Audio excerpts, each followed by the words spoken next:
take a look at some of the new features in the upcoming release of MuseScore 2.0. My name's George Hess, and over the next couple of months we'll be releasing videos that will help you get started and learn to use some of the new features. The striking new interface of MuseScore will be apparent the minute you open the program.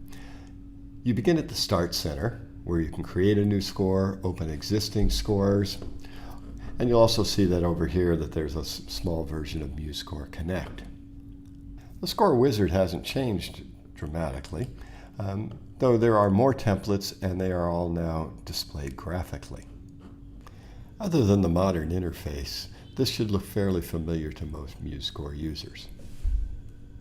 We have palettes over here on the left, but you'll notice that the navigator isn't displayed by default anymore. You can turn it on by locating it up in the View menu. And then over on the right, MuseScore Connect is no longer here.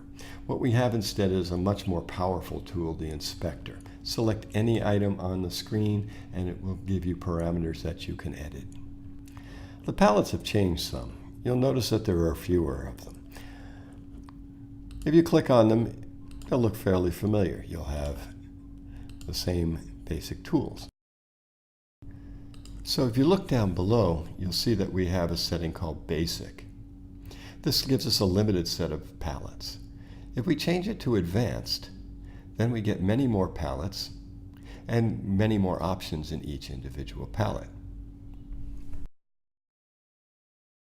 You can create custom workspaces where you can pick and choose which of the palettes and which elements, which symbols you want in each of the palettes. The interface can also be customized. Clicking on one of these buttons here makes the palette float.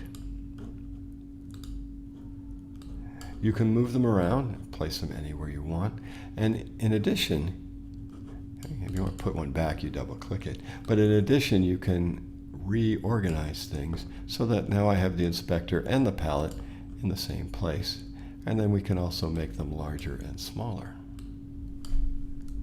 You'll notice a few changes in the toolbar. In particular, you have a page view now and now a continuous view. Continuous view can be set to scroll during playback or not, and you can also turn the metronome on during playback. The menus have also been redesigned. You'll see that there are some new commands, some new names. The View menu once was the Display menu. The Create menu is now called the Add menu. And there are some really powerful new tools available.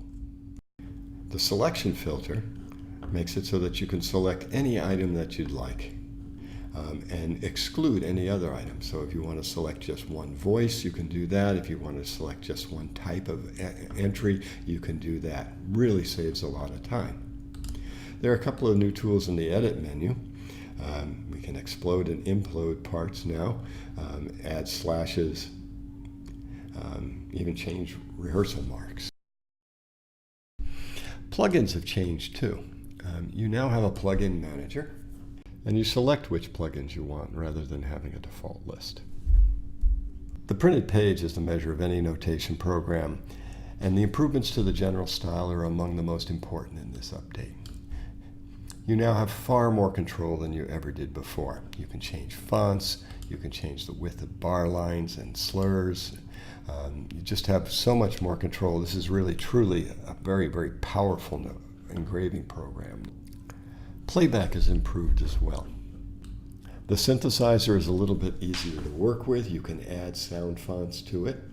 You have master effects, and you can also change the tuning. Another new feature is swing control. You can double click and place that in there. And then under the general style, you'll see that we have control over the settings. Is it on? You can set it to playback, and then you can also determine how hard it's going to swing.